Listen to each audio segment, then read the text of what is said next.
All right, let's dive straight into this explainer. If you're a research aspirant, a student looking for a fellowship, or a senior research fellow, you're going to want to listen closely to this one.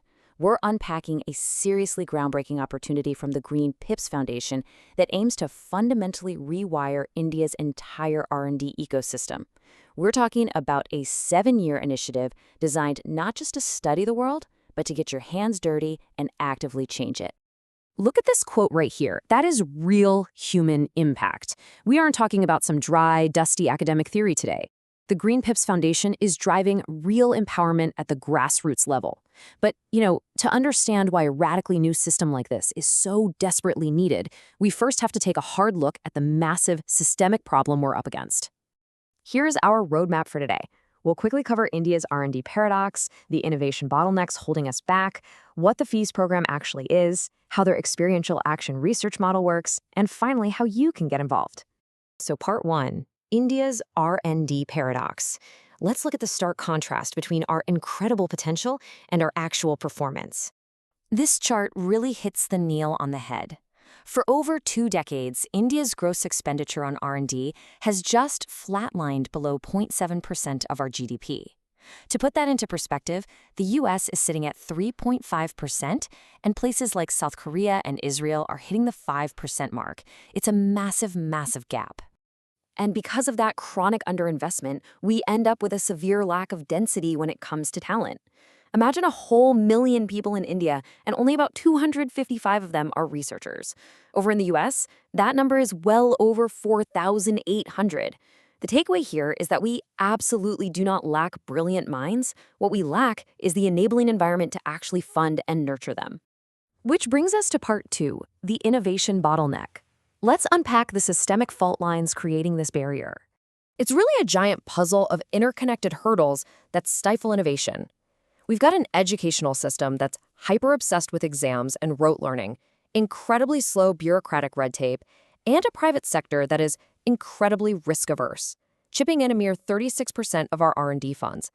Plus, let's be honest, our cultural love for jugaad, or makeshift fixes, it's great in a pinch, but it constantly replaces the rigorous, capital-intensive research we actually need for deep tech breakthroughs. So what's the result of all these bottlenecks? We get these islands of excellence in a sea of mediocrity. Sure, we have huge success stories like ISRO or our booming generic pharmaceutical sector, but they operate in totally closed loops. They act as their own developers and end users instead of being part of an interconnected, nationwide web that lifts up grassroots innovation. All right, part 3, the FEES research program. This is where the paradigm shift really starts to happen. Check out the Green Pips Foundation's tagline here, to start a revolution against ourselves. I love that phrasing because it speaks directly to the need for a profound internal rewiring. We have to completely abandon our old notions and fundamentally change how knowledge is created in India. GPF is officially stepping off the sidelines. Look at this comparison. Traditional research is usually pretty isolated, heavily theoretical, and totally passive. But GPF is launching a 7-year action research initiative that flips the script. It is experiential, it's deeply integrated into the community, and it's highly participatory. And the engine driving all of this is FEES, Experiential Learning, Earning, Spending, and Saving. This initiative literally anchors long-term research to the everyday, vital economic behaviors of real individuals and families. Moving to part 4, Experiential Action Research Explained. Let's break down how this actually plays out on the ground. This number right here is absolutely staggering. 200 to 300. That's the number of families every single researcher will partner with directly over the 7-year period. Operating at that kind of scale guarantees insanely robust data and genuinely representative insights. And this is a total game changer for the power dynamic. These families aren't just passive subjects being studied under a microscope anymore. They become active research associates. As a fellow, you're literally working side by side with them, navigating their lived experiences together. You'll be tackling some seriously profound everyday questions, like how do advertisements actually manipulate aspirations and spending habits in real time?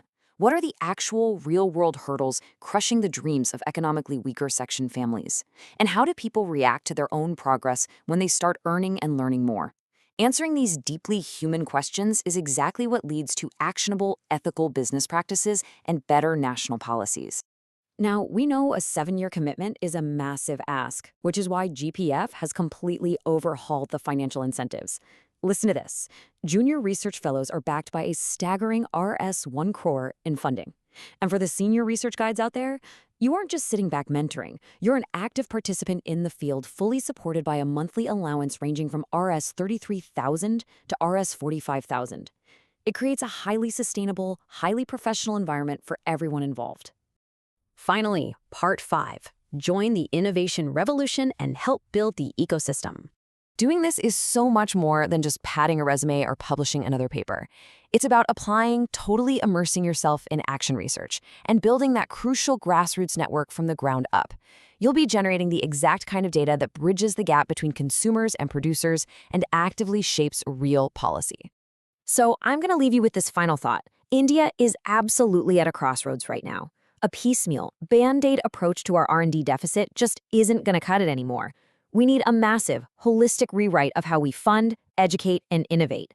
The path to becoming an R&D superpower is sitting right here, but it's not going to build itself. So to all you researchers, students, and aspiring innovators watching, are you ready to step up and build India's research future?